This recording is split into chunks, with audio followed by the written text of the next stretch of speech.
Come on, Bitsy.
Testing 1, 2, 3. Good morning, everybody. Welcome back to Crypto Warehouse.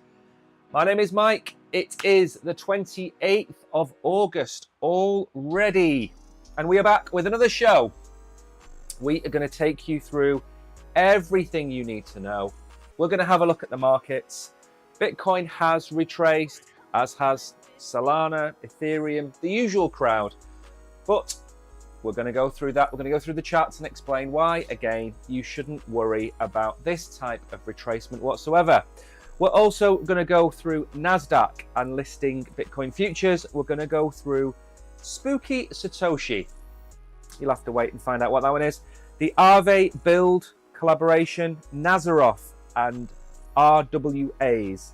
Sky's the limit to do with MakerDAO. And then we're going to look at the Magic Eden TGE, which is called Me. That is the plan. We're going to try and do all of that in an hour. Remember, if you're new here, bottom left-hand corner, we're just under 159,000 followers. Remember the goal, 200,000 by the end of the year. What does that leave us? 40,000. September, October, November, and December. Can we do 40,000 new followers in 4 months? That is going to be a push, but we're going to give it a go because that's what we do here. So if you are in chat, smash the like button, say hello, and let me know where you're watching from today. There is no poll today. I'm trying to conserve my energy because tonight we have Mew Night, 28th of August, which is today at 7 p.m. Central European Time. That's 8 hours from now. We will be streaming again. We'll be streaming from the studio. Cameras, the lights, the works. You will be able to watch us tonight, and we're going to give away $30 of Mew, except it's not $30 of Mew because we have the Mew to give away. So since the market has crashed, the actual dollar value of Mew will be a lot less, but that doesn't matter. We're still giving it away in Mew. All you need to do is wait for the market to recover, and you will be rich beyond your wildest dreams if your wildest dreams are to be richer by $2. I suppose then we should go and have a look at the markets. Bitcoin coming in at 59,270. It is down 5.6%. Ethereum is below $2,500. That's come down 8% in the last 24 hours. If you look at the total market cap, that is down almost 6%, 2.08 trillion. The volume still didn't break 100 billion, only 88 billion in volume, and Bitcoin dominance and ETH dominance has actually dropped. It's down to 70.4%. Now that's mainly due to Ethereum, to be fair. That has come down. That was over 15% not too long ago. So that's pretty much what we're looking at from the top coins. 24-hour gainers and losers. Dogs is up 6.3%. Again, I made a video about dogs at the weekend. It has not surprised me. I did give this price prediction. I said this is where it was going to be, and it is. Popcat is up, and that's it. If you look down, when you start to see stable coins in the top gainers, you do know that is normally a bad day. Now, there are bad days and there are bad days. Who has had the worst day? Phantom is down 12. Polygon Matic is down 12. Remember, Matic is becoming Pol, P-O-L. That's happening in 7 days' time, 7 days, a week today. That's happening. Lido is down. Remember, again, Polygon is a layer 2 on Ethereum. Lido, liquid staking on Ethereum. They're both going to suffer if we see an 8% retracement on Ethereum. Ethereum name service is down 9.6%. Another one. I'm trying to see if anything else is down. I mean, pretty much everything across the board is down a good 8%. Again, don't view this as something to worry about. This is nothing to worry about. What you want to be doing is looking at these as opportunities. Okay, opportunities to buy the coins that you really like at lower rates. Now then, you know I like to put in the odd video. And I made this video before we dumped, by the way, or I made this before we dumped. Imagine that you are a parrot and that lady are your funds, and that is your funds being stolen by you deciding to click on the wrong link or become greedy and go after some of these pre-sales that we warn you about all the time.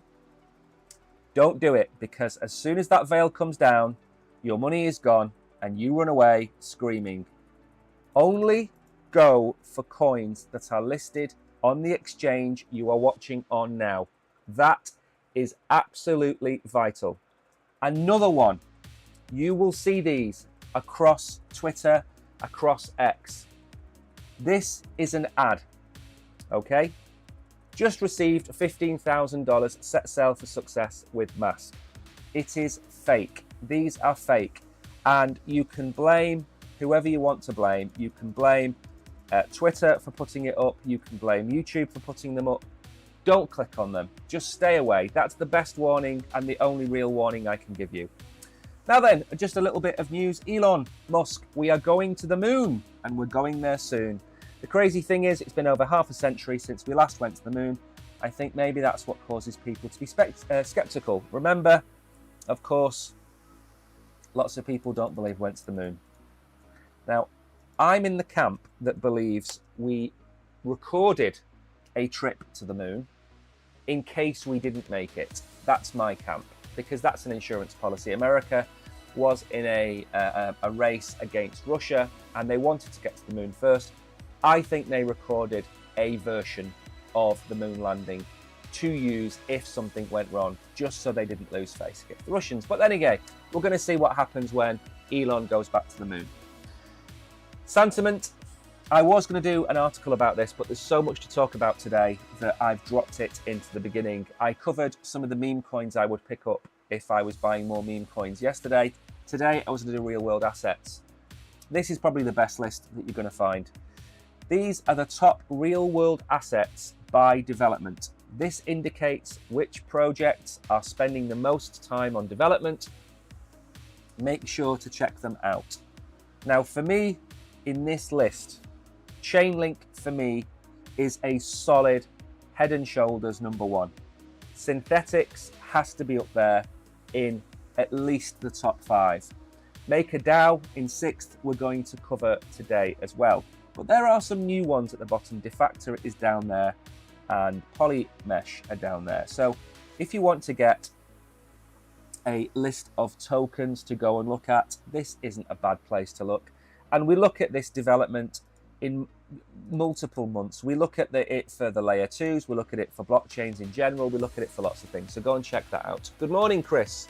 I've not actually said good mornings to a few people. I think Chris is in chat. Good morning to you. Mags is here. I think Hidden Agendas is here as well. It's really, really, really quiet today. As soon as the market starts to take a turn for the worst. Yeah. Bitcoin testing support. Bitcoin gave way. That's basically the chart. We were at the line. I threw this in there because I'm going to cover Bitcoin shortly. Bitcoin tried to test support at 61.9 and it gave way. And I'm going to show you the chart very shortly on where I think we need to go next and what we need to do to hold on. An update from the Solana blockchain, Lavarage. Should we call it Lavarage or Lava Rage? I don't know how you want to pronounce that. Lava Rage, maybe, is a platform for trading meme coins with leverage on Solana, and it has launched its own liquid yield token, LST Sol, on Solana. Now, again, there's lots of these. We've covered them time and time again. You can get Marinade Sol, you can get Blaze Sol, you can get Jupiter Sol, you can get all of them. And the way they work is they take the native Sol, that's the Sol in its purest version, they stake it, and they then pay you maybe 5% interest. But they don't pay it you, they build up the value of your synthetic version, your liquid staking version of the token. And this is just like everything else. I always say, when are too many NFTs? I think with liquid staking tokens, when are we going to have too many liquid staking tokens? Do we need 20? Do we need 200? Do we need 2,000? Meme coins on Solana are the same thing. There's so many of them, and they're being printed the same way that the US dollar gets printed. They're just being printed and printed. It's big news, but at some point it's not big news at all. And one thing we don't cover on the channel very often, good morning Danny, one thing we don't cover on the channel very often is a reminder that Star Atlas, to date, is the only game I have seen that utilizes blockchain technology and AAA gaming quality. It's the only one, and I'm not sponsored by Star Atlas. Yes, I own a few ships, but they're a few $100s. It's the only real game, in my opinion. And Crypto Tash brought out a video yesterday or today talking about how shrapnel seems to be going to the wall. That was another big game that we covered on this channel almost 2 years ago. We were very bullish on that game. That game seems to be going by the wayside. But so far, so good for Star Atlas. If you don't know what Star Atlas is, I'm not telling you to go and buy the token at all, but go and check out the game. Go to Google, type in Star Atlas, go to the website, and go and have a look at it. If you're old, like me, you will remember Elite, which came out in 1985. That's how old I am. I was 11, okay? I played Elite 40 years ago. Well, no, actually 39 years ago. It's the same game, just on the blockchain, 40 years later. We've come a long way. Right then, moving into the serious news, and it's been pulled down by Cointelegraph. That's nice of them, isn't it? Let's have a look if they have decided to list it on their website. No, they don't. Never mind. What we'll do then is we'll go straight into the Bitcoin chart. Basically, in a nutshell, NASDAQ was going to list Bitcoin futures. And we all know what comes with listing Bitcoin futures. We all know how they like to get their greedy little mitts on Bitcoin. And we're going to talk about that when we get on to Spooky Satoshi in a minute. So let me very quickly bring up the Bitcoin chart. Now, I don't know if any of you are new. I don't know if any of you are panicking. Maybe some of you bought Bitcoin at $62,000 yesterday and you are in major panic mode. Okay, well, I'm here to make you feel better. There are two things you need to bear in mind.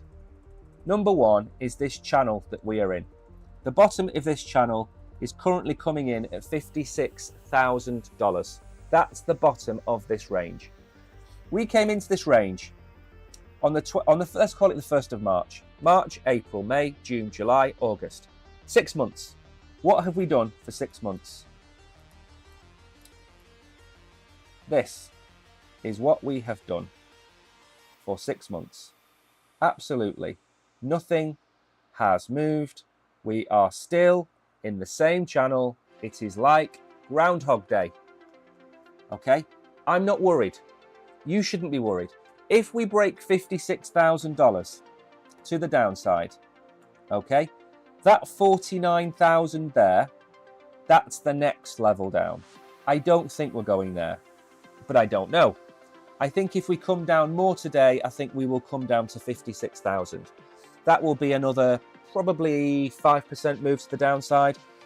That's where we are. Let's not worry. I mean, we were lower than this on the 19th of August, which was 9 days ago.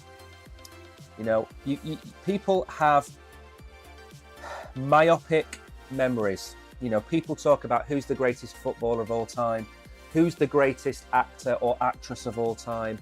And you'll always find somebody say Brad Pitt, or somebody will say, you know, Lionel Messi or whatever it might be. And yes, Lionel Messi could be. But nobody ever talks about the greats in the past. Nobody remembers the likes of Pele. Nobody remembers the likes of George Best. Nobody remembers the great actors, Cary Grants of our time, because we weren't alive. So we have recency bias. But just let's get one thing straight. We were, on Wednesday, 1 week ago, we were at 59,000 a week ago. 3 weeks ago, we were at 54,000, okay? Everybody remembers these, and nobody remembers these, okay? Don't worry, we're in the range. And yes, the range is a guide, and we did wick below it on 2 previous occasions, and that doesn't mean we can't. But we've already got the lines drawn up. This is why we have these charts. I am literally the caveman of charting. I am the Neanderthal of charting. I am just going to give you flat numbers. And the flat numbers are simple. We stay above 56,000, we're still in the range. We wick down below 56,000, we go to 54,000. We come back up, we're still in the range. The thing we've lost, let me look at the negative side. The thing we lost, and I did make a note of this, we went up above the bull market support band as fast as we came down. Okay? And that was a bit of a worry for me. This is a bit of a worry. We didn't hold it. We haven't held it. We tested it for a few days and we collapsed. And we are right back where we have been all month. We've been here. All month we've been below the bull market support band. We broke above it for 3 or 4 days. People were buying cigars. People were buying champagne, their smoking jackets. They were booking their trips to Antigua. And then 2 days later, we're back where we were. Groundhog Day. Remember, this range has been for 6 months. 6 months we've been in this range. I had hope. Like Princess Leia, I had hope. Okay?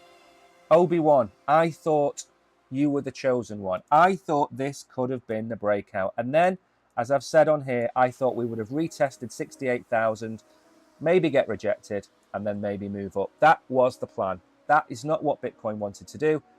The leverage, if we go to CoinGlass, just to show you what has happened.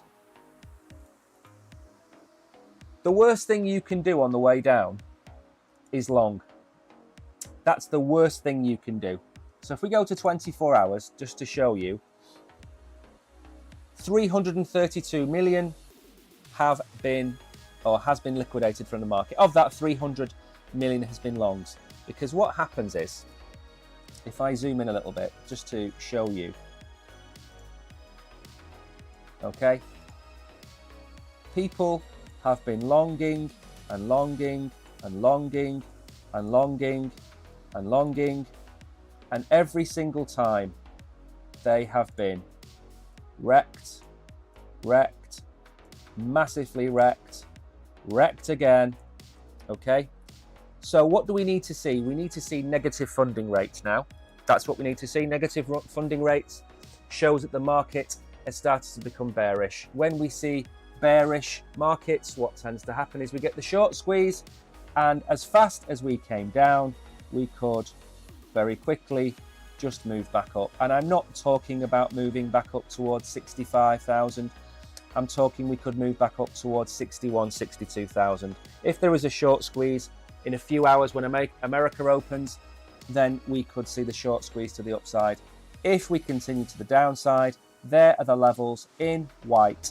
We could come down, wriggle around here, break down again, and then move back up. That's what could happen. We don't know. We don't have crystal balls, but that's the setup. So don't worry. That's the main key. Don't worry about Bitcoin at this price. We're still in the range. You can see the range. We're still here. We were here in the range there. We're in the range there. The only times we haven't been in the range have been these two movements to the downside. Don't get shook out. October is when we think the fireworks are going to start happening. Okay? Now, there's two things I want to show you on this today. So this is a two-part segment just to kind of show you what we're talking about in the article.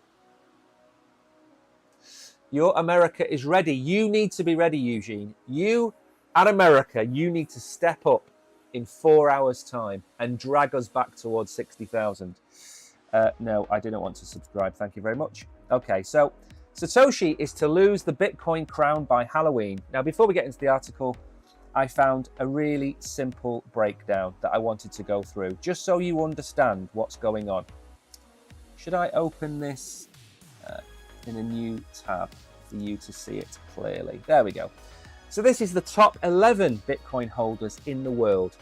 Number 1 is Satoshi. That is coming in at 1.1 million Bitcoin.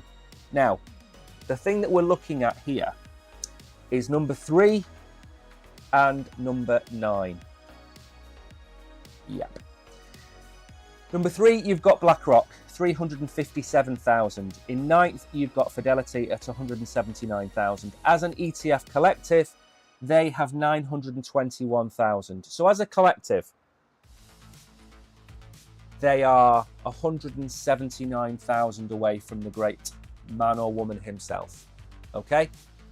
We're close. So that's the first thing I wanted to show you. Visually depict how close they are. So Halloween is the end of October. So that gives us 61, 64, 8 weeks. 8 weeks, is it? I think so, yeah. 8 weeks. And what's going to happen in 8 weeks? Satoshi Nakamoto is expected to lose his status as the biggest holder of Bitcoin. Satoshi now has close to 84% of the total Bitcoin holdings of Nakamoto. What? The Red Hot investment products. Okay, nobody's read this. It shouldn't be Satoshi now has close to 84%. It should be ETFs now have close to 84% of the total Bitcoin holdings of Nakamoto. As we've just shown you, 940,000. The impressive pace of inflows is faster than initially expected, according to Balchunas. I hope that's I'm pronouncing his name right. US spot Bitcoin ETFs now have 84% of the Bitcoin that Satoshi has, on track to have more and take over the top spots by Halloween. As of August 27, the US Bitcoin ETFs hold 921,500 Bitcoin. BlackRock's Bitcoin ETF took $224 million on Monday alone. These holdings might be overestimated. For instance, Satoshi came up with a more modest estimate of 700,000 Bitcoin. The list of the top Bitcoin holders also includes an exchange, business intelligence firm MicroStrategy, Bitfinex, as well as Chinese and American governments. Now, one thing I will say, we dumped yesterday from 63,000. We dumped all the way down. We touched 58,000. That's one thing I didn't cover today. We touched the 58,000 line. But one thing that wasn't covered, the ETFs bought.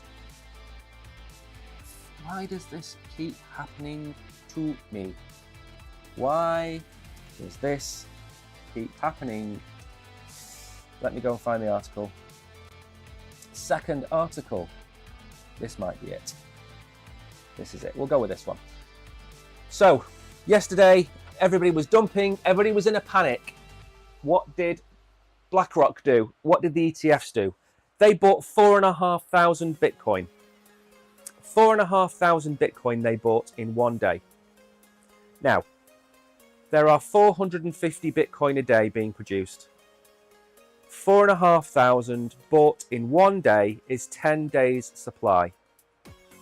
I keep saying this over and over again.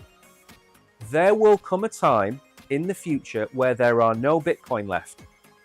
And the only way to buy Bitcoin is by pushing the price so high that people sell. That's it. Supply and demand. Now, what could that number be? That could be $100,000. That could be $1 million. That could be $500,000. We don't know. My prediction, of course, for the end of this bull cycle is anywhere between about 120 and maybe 240,000.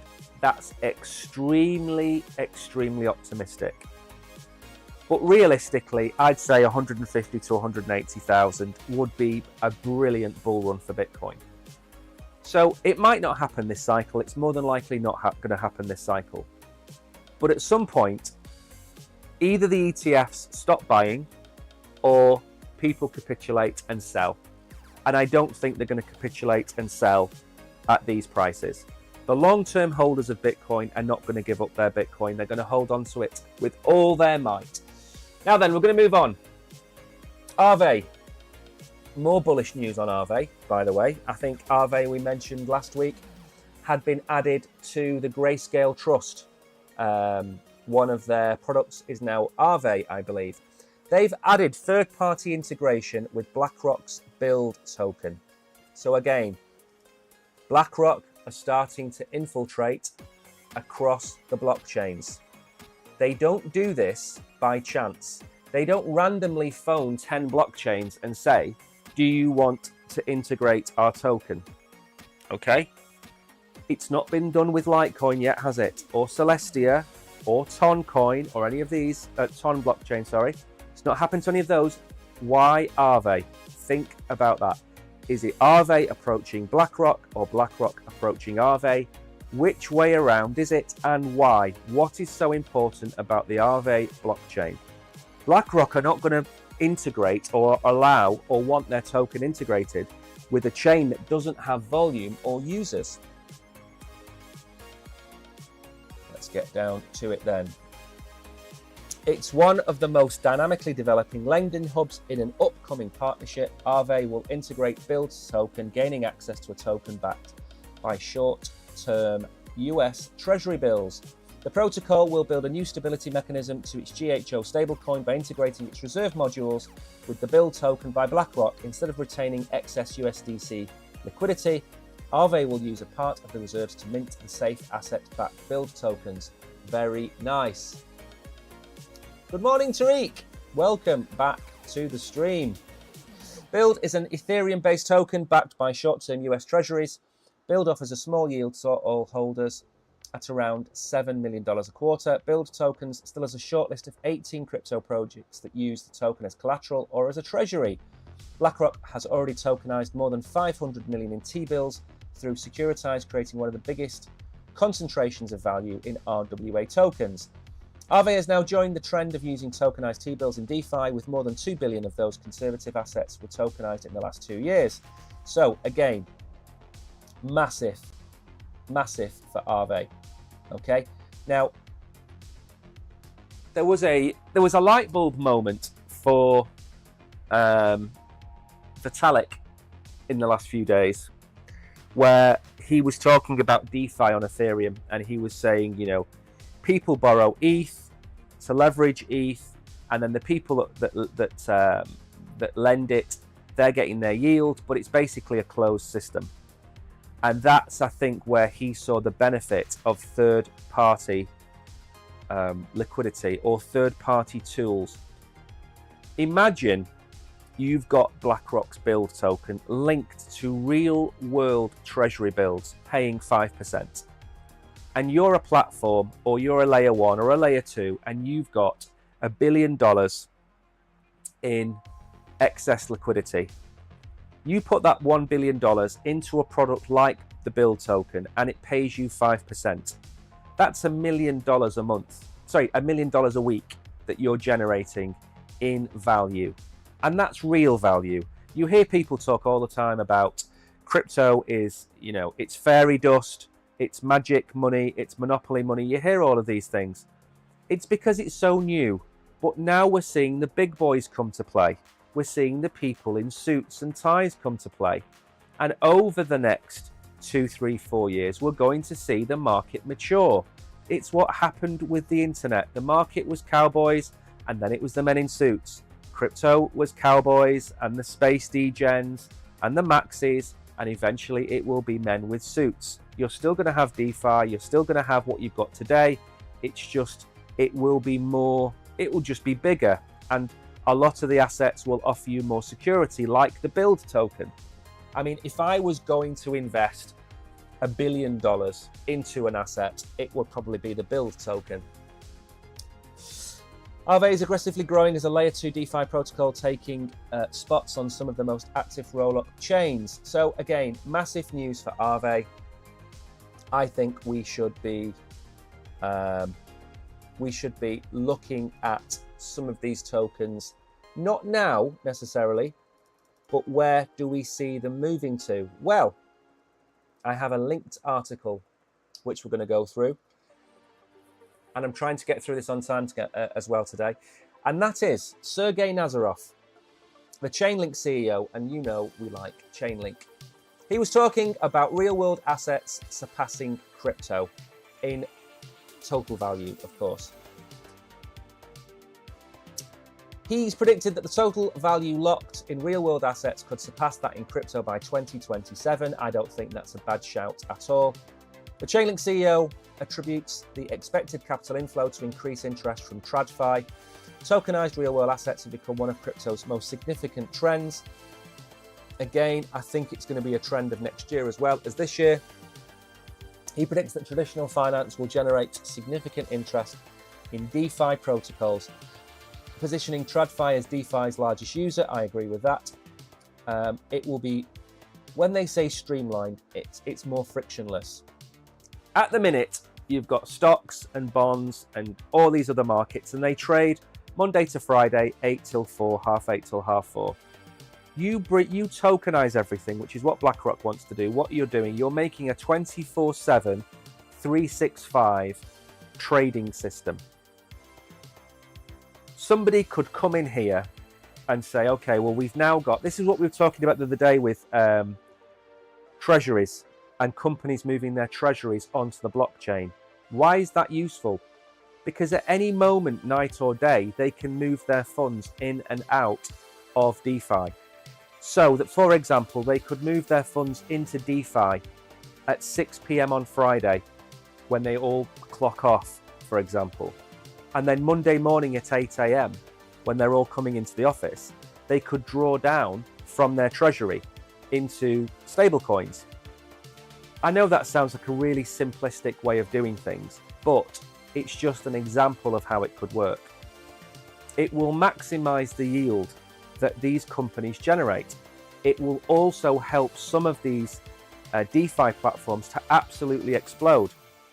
That's why the likes of Mantra, Maple Finance, Ondo, some of these projects are going to be huge. And some of the micro cap ones that we've looked at as well, which only have a 30, 40, $50 million market cap, Swarm is another example, they're going to absolutely explode. And it's all because you're giving traditional finance a way of earning additional yield. And it is going to be absolutely massive. And Chainlink are going to be part of this. Chainlink are a great on and off ramp, the CCIP that they've built, the cross-chain interoperability, it's all there. He also believes that RWAs will drive the adoption of central bank digital currencies, boosting on-chain purchasing power. This shift would attract more value into DeFi protocols. I agree with that.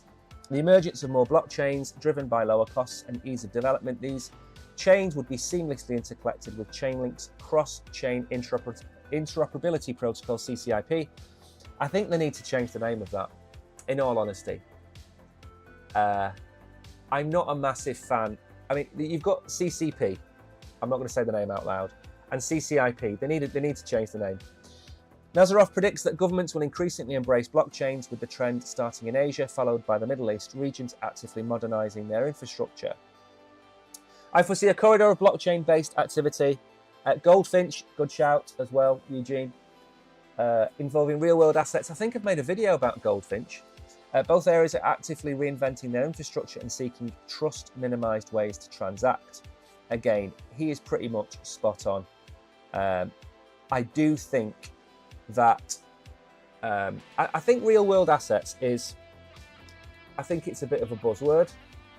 And although I do think that it is going to be the major sector over the next 2, 3, 4, 5 years, I do think that we need to be careful that we don't lord up these buzzwords. Another one is DePIN, decentralized physical infrastructure networks. I think that's been over over marketed. At the end of the day, DePIN is just data centers and distributed processing. That's all it is. Real world assets, RWAs, it sounds so sexy, so cool. All it is the convergence of blockchain and traditional finance. Now, it's a good thing because you know how treasury bonds work. You know how they generate 4.5%, 5.5%. It comes from the government. You know if there is a version of that on the blockchain that's backed by real American money, then you know you're as pretty much safe as you can be. The next thing we need to work on now, of course, is some level of insurance. Some level of ensuring that your assets are safe. That's the next thing we need to work on, because that's the next level of trust. It's all well and good you putting your life savings into Ondo or one of the products that Mantra's going to offer, or Goldfinch or Swarm, but what happens if it gets hacked? There needs to be more assurances that this isn't going to be just hundreds and hundreds of bad stories. Now, this is Chainlink. We love Chainlink. One thing that we don't love, however, is there we go. Just give me 1 second to, never mind, right, click on that. Do you know what? I just wish, for once, that these lines that I draw are actually lines that you can see. We have a downward path. We have a downward channel that has gone from $12.60. It's come down to $11.23. If we go back to the daily, that might help a little bit. Again, following the same path as Bitcoin. That's pretty much it. That area there that I've highlighted in the pink is the area where you can get decent prices for Chainlink. Do I think it's going to go down there? I am not too sure. But I think anything about $10 for Chainlink is good. So if we capitulate today, if we come down today, we want to be looking at picking up Chainlink at about $10. I would say this has been a pretty solid level of support here. So I think if we do have a retracement, again on Bitcoin, it comes down to 56,000. I would look to get Chainlink around there.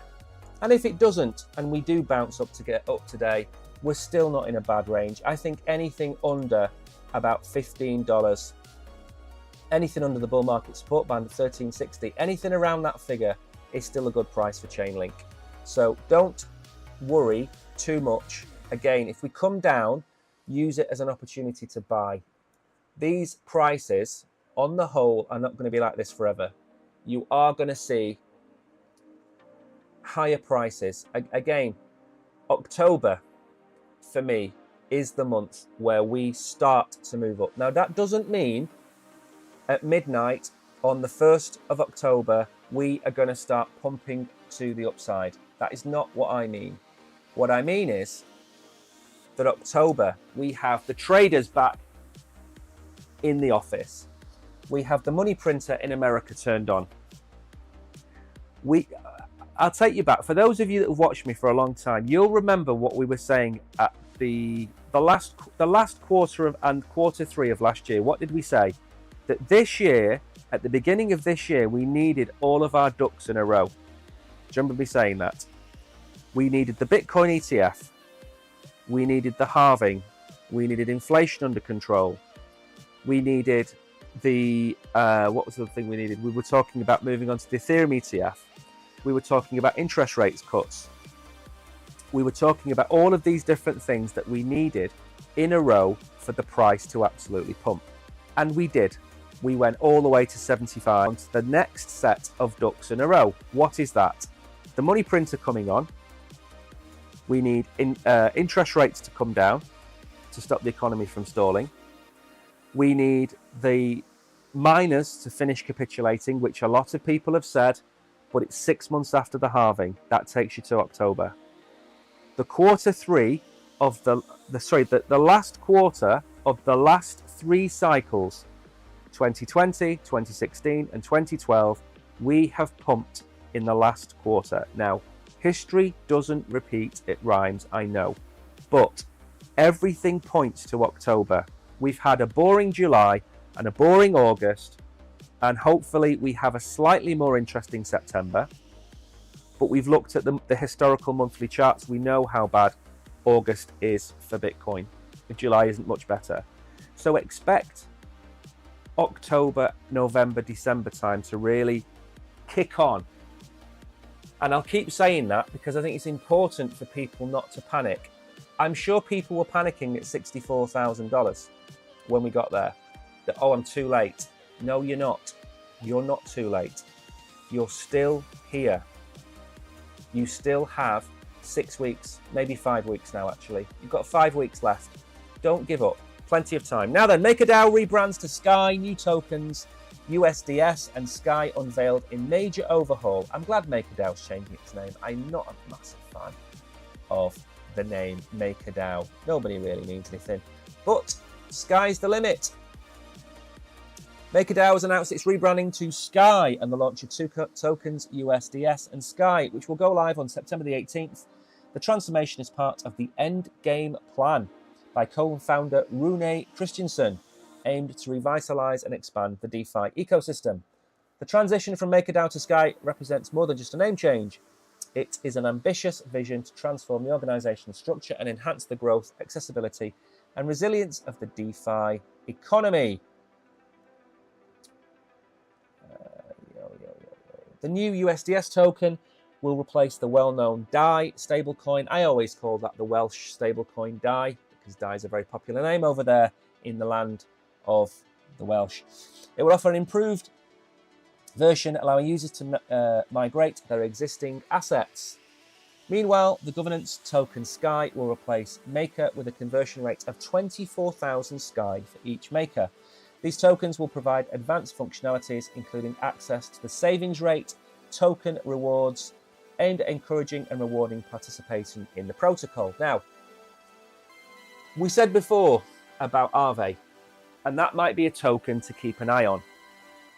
Okay?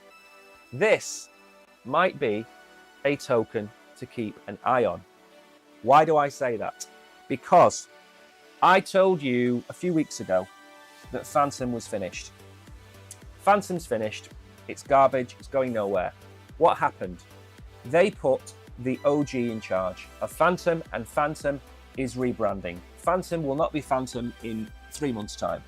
Okay? MakerDAO, never really liked it. Never gone near it. Hasn't been the kind of thing that's ever popped up in my psyche. A rebrand is more than just changing the name of a token or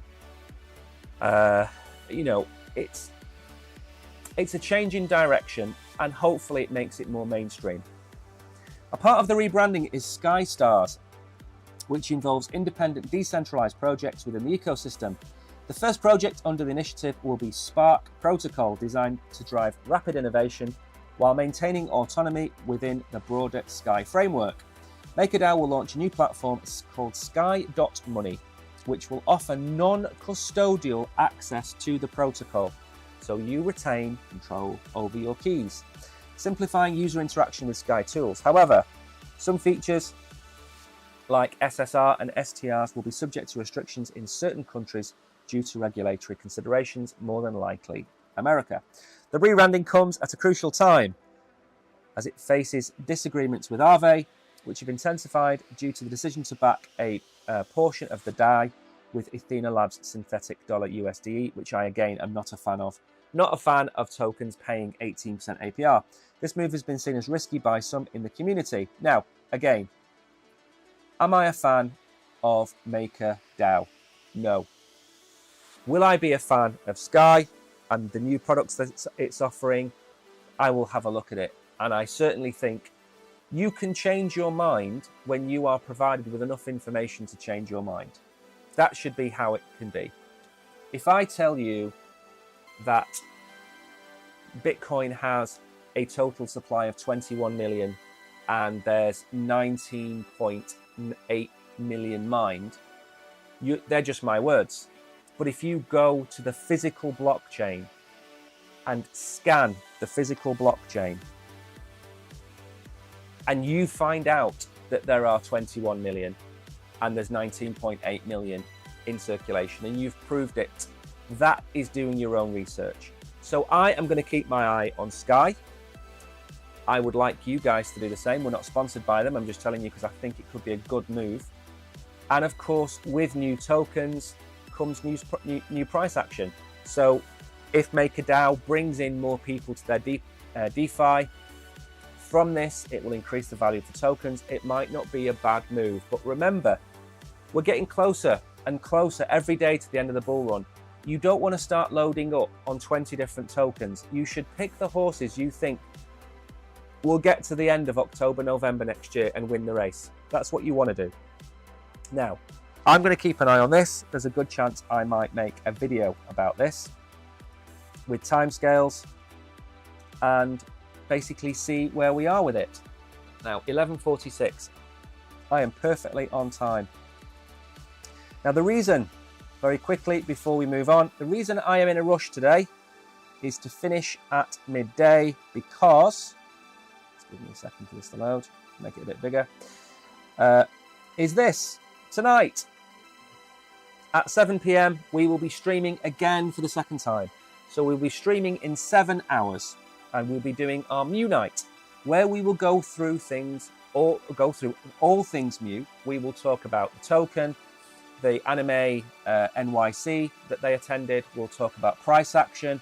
We'll talk about where it's going to go in a bull run. We'll compare it to other meme coins. And at the end, we will give away Mew. We're not going to give away $30 of Mew. We're going to give away the Mew because the price has just crashed. As you would expect, the price of Mew is also going to crash. So we're going to be giving away Mew on the stream. Remember, OGs get 2 entries into the prize draw. I did put something into Telegram. If you retweeted my my tweet, then you got a second entry. I think 2 people did that. So if you don't keep an eye on Telegram, you don't interact on Telegram, then you lose out on things like double entries into these prize draws.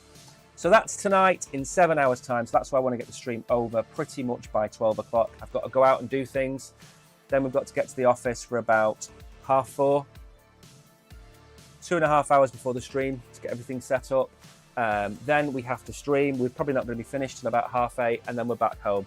So there is a very good chance as well that I will not be live tomorrow. A very good chance I won't be live tomorrow because last Thursday after the stream we did about Wolf Swap and Fortune Favours the Brave, I felt like I had been hit by a truck on Thursday morning, so I didn't stream. So if I feel like that tomorrow, I won't stream tomorrow, but I will stream on Friday. Now then, last article then. Magic Eden commands 64% of the Solana NFT market share ahead of the Me launch. Now, I used Me many moons ago, 3 years ago maybe, when I was buying my Solana NFTs.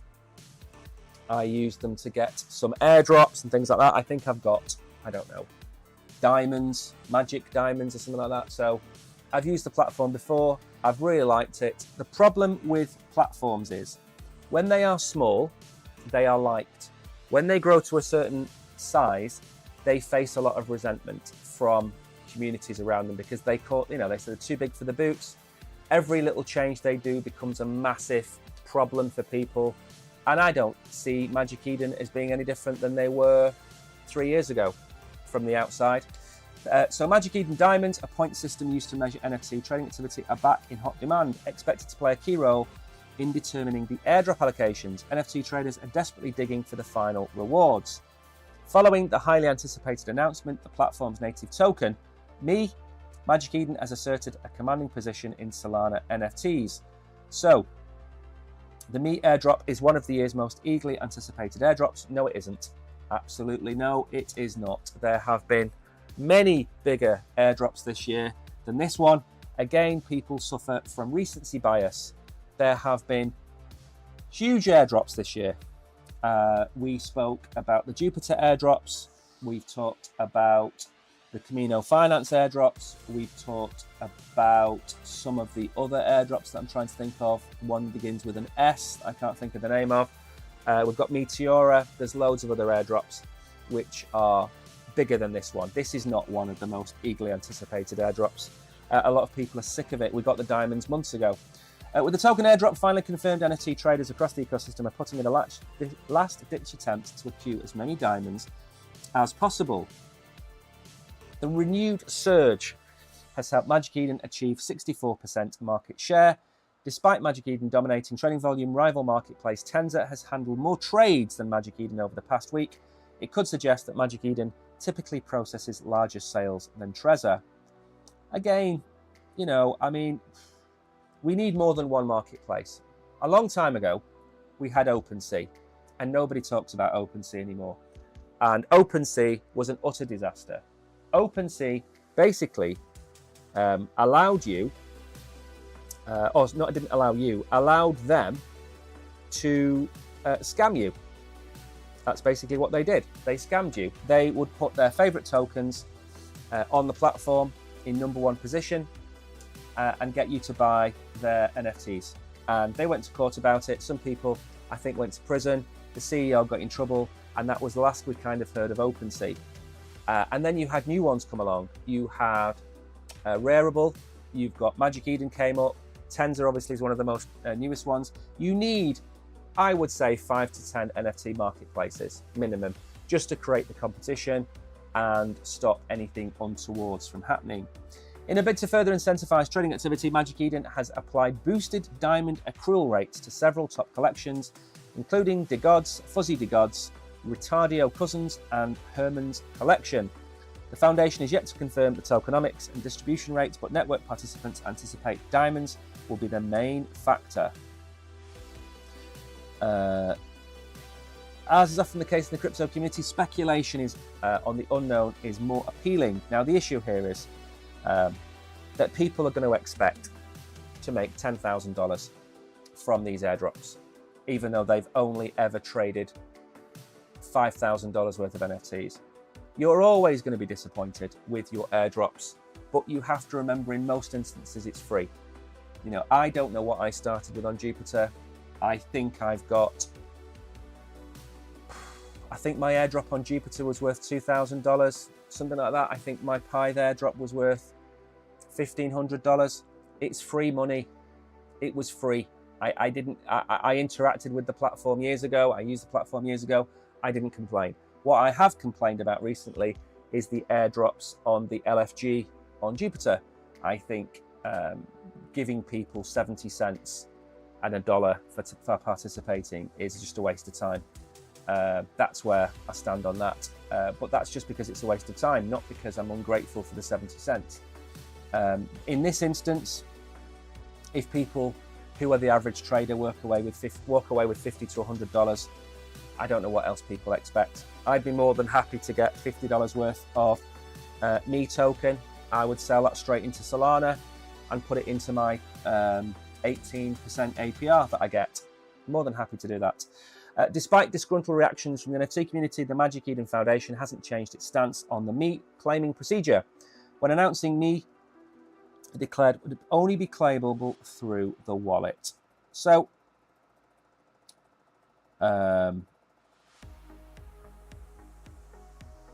that is what I think we need to concentrate on, this bit here. So you'll need the Me wallet, which I think I mentioned last week. I'll just go back to the article. There will be a system to link eligible wallets, including hardware wallets, to the mobile app without importing or revealing your seed phrase. There will be more on this later. So that was a week ago, so you've still got time. When the Me token is available, I get the tokenomics of it, I will make a video about Magic Eden tokens, and that is pretty much what I will do. Now then, very quickly, because as I said, I have tried to get to the point in the show where I've got a few minutes left. I didn't want to overrun today. We seem to have a bit of a pump on Bitcoin, just back under $60,000, which is nice to see. What I think I'll do now is we've got a couple of minutes. We've got 5 minutes left. So we'll have a look at some lists.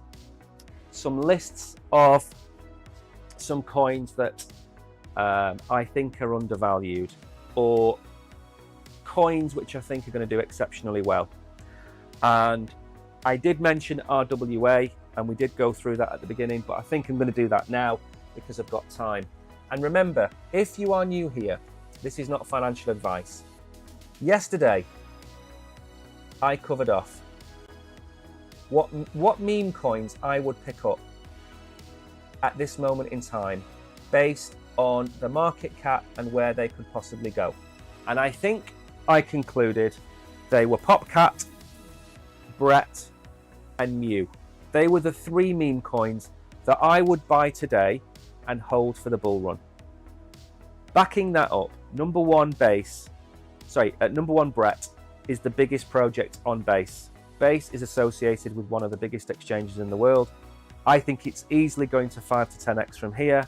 Not financial advice, but I think a $5 to $10 billion market cap in the heat of the bull run isn't a ridiculous target. Popcat and Mew I will lump together because they're about the 500, 600, $400 million range. For them to 10x in the bull run puts them both at 5 to 6 to $4 billion. Again, in a bull run, when people are going crazy, when retail is back, that is not an unachievable goal. Again, I'm never going to sit here and tell you something is going to 500x. It's not what I do. So I did that yesterday on meme coins, but today something a bit more serious, and that would be to look at real world asset tokens. Now, these would have a higher value in a bull run because they basically do more, okay? And by doing more, I mean there's more value in them than a meme coin. A meme coin really doesn't have a lot of value. So again, I did cover this a few days ago, but Maker, which we've already covered in fourth position, has a $1.8 billion market cap. Now, what they're going to do with Sun is they are going to do a split of whatever it was, 28,000 Sun to one Maker. So they're probably looking to bring Maker down to about 5 to 10 cents a coin, maybe. I would wholeheartedly be behind that move. Look at the number of Maker, 930,000, that's it. So what they're doing is they're making the token more digestible. One of the main problems with retail is, if I say to somebody that's not in crypto, have you bought any Bitcoin? Their response is, I can't afford one. Bitcoin is $60,000. They can't afford one. They think they have to buy one. If I showed somebody that knew nothing about crypto, if I showed them the Bitcoin price and VET, for example, and I said, which one are you going to buy? They're going to buy VET. They know nothing about VET, but they have $100, and that $100 doesn't buy them a Bitcoin. But what it does do is it buys them 5,000 VET. So they're going to buy VET. Now, that sounds absolutely crazy, and I get that. And unsophisticated investors are a problem to themselves. We know that. So I understand why Maker's doing that. But what I'm going to say I would pick on here, if I was looking at this top list now, and yes, we're going to go down the list in a minute. I'm going to do the same thing we did yesterday, slightly different. Yesterday I said avoid Doge and avoid SHIB because they are the top two. I get that. But look at this list. I would absolutely take Chainlink at 7 billion. My target for Chainlink at the end of this bull run is $80 to $100. On a really good day, $100. Achievable, $80. So I would certainly take Chainlink. I would certainly take Ondo. It's not even at $1 billion. I would certainly take Mantra. I would certainly take Synthetics. So there's 4. Okay. I like Quant. Nobody else likes Quant. Okay. Quant is one of those projects where if you do some research, you realize how good it is. But look at the volume, 11.3 million in volume on the asset that's in 6th position on this. You compare that to Maker, 168 million. You compare that to Avalanche at $344 million in volume. Nobody's buying or selling Quant. It's at $65. It's a shame. Now, so they are my big ones. And I would expect, rule of thumb, a 5 to 10x on the big ones. But then, A lot of people want to try and pick up some, 10 to 20 X's. Go down the list a little bit and you will start to see some of the projects that we really, really like. And again, not financial advice. I'm not telling you should be buying these coins, but go and have a look at them. Goldfinch is down there at $72 million. Maple is down there at $78 million. Those are two I would certainly go and look at. And my absolute wild card, which I personally bought, is Swarm Finance at $30 million. Okay, those would be my picks from the bottom. There is Ribbon Finance down there. There's an awful lot of tokens down here that loads of people like. Maple is good. I've covered as well another really small cap coin. I made a video about it. A lot of people like Parcel. I'm not so much of a fan. I can't find it actually. Maybe it's not listed on these. I don't think it's listed. I've covered another one called Realty. Is it called Realty or Realtor? That's another nice looking project. So there's lots of them to look at. But remember, treat every asset class on its own merits. So meme coins, how many should you hold for the bull run? 3 to 5. How many real world asset tokens should you hold for the bull run? Potentially 5, potentially 4, depending on the size of your portfolio. You should be looking certainly at Chainlink as your number one. It's the biggest one for me. Then you should be looking at maybe Ondo and Mantra. They would be my next two. I don't hold any Mantra. I do hold Ondo and I do hold a little bit of Chainlink, but I don't hold a massive amount of my worth in any of these tokens because I'm fairly well distributed. But Synthetics, great project. IOTA, good project. Polymesh, good project. There's plenty of projects on here that are good, but you should have some real world asset tokens in your portfolio. And one thing that is missing from here is Algorand. Algorand, I sold half of my bag for Near Protocol 4 months ago, something like 3 months ago. Algorand is starting to make moves into real world assets as well, so don't fade that one either. The price action on Algorand is terrible. Anyway, I'm going to go because we're back in 7 hours. Remember, if you've just joined us, this is tonight at 7 p.m. 7 hours from now, we will be live giving away Mu. It won't be $30 because the market has crashed. It will be less, but we are paying you in Mu, okay? You'll be paid in Mu, and just in my non-financial advice is don't sell it until the market recovers, and you'll end up getting more than your share. Probably 5 or 6 winners, probably pro rata, $5 or $6 each worth of Mu. So don't fade that. That's tonight at 7 o'clock. Please, it's in the calendar. Give us a follow. Turn your notification bell on. I'll see you at 7 o'clock. I am off for a shower and I've got to go and buy a few things. So take care. Until this evening. Adios.